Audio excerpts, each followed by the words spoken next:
Bakery of Love. Once upon a time, in a cozy little town, there lived a young girl named Foster. Foster was a spirited and vivacious child who loved nothing more than spending her days playing with her friends. Her mother, however, had a different passion.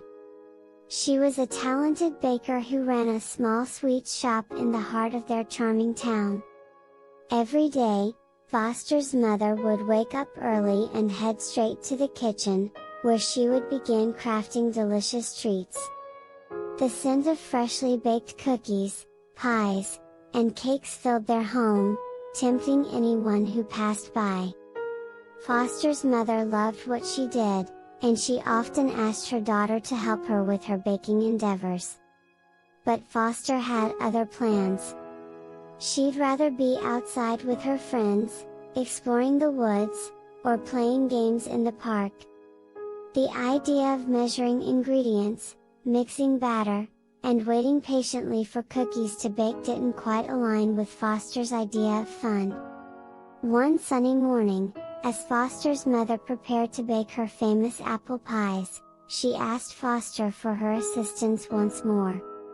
This time, Foster wasn't interested in another morning spent in the kitchen. She desperately wanted to join her friends, who were planning an exciting adventure in the nearby woods. With a mischievous glint in her eye, Foster decided to tell a little white lie. "Mom," she began hesitantly, "there's a special activity at school today. I really want to go, and all my friends will be there. Can I please skip helping you today?" Her mother, a bit disappointed but understanding, agreed, "Of course, Foster. You can go to your school activity today. But remember, you can always help me tomorrow." Filled with excitement about her newfound freedom, Foster hugged her mother and darted out of the house, leaving her mother to tackle the baking alone. Days turned into weeks, and Foster's little white lies continued. She would tell her mother about school activities, field trips, and even imaginary projects just to avoid helping her in the kitchen. Foster's friends enjoyed her company, and they had grand adventures together, while her mother toiled away, kneading dough and icing cakes. One fateful day, however, Foster's world came crashing down.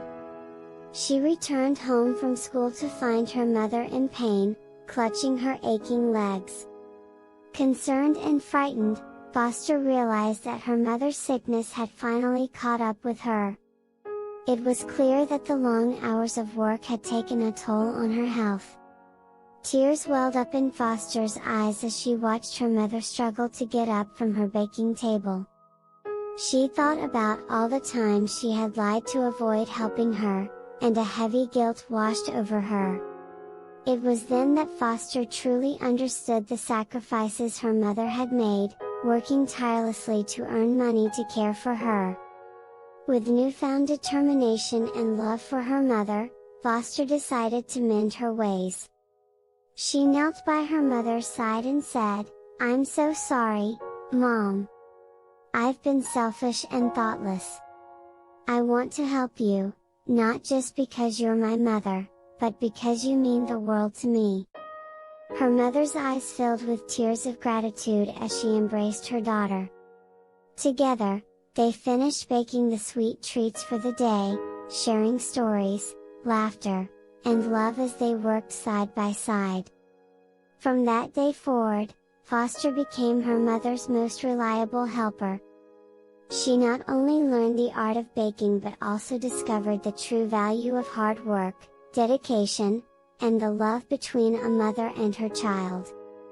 Their bond grew stronger with each passing day, and Foster realized that there was nothing sweeter than the time spent with her mother, creating delightful treats and cherished memories together.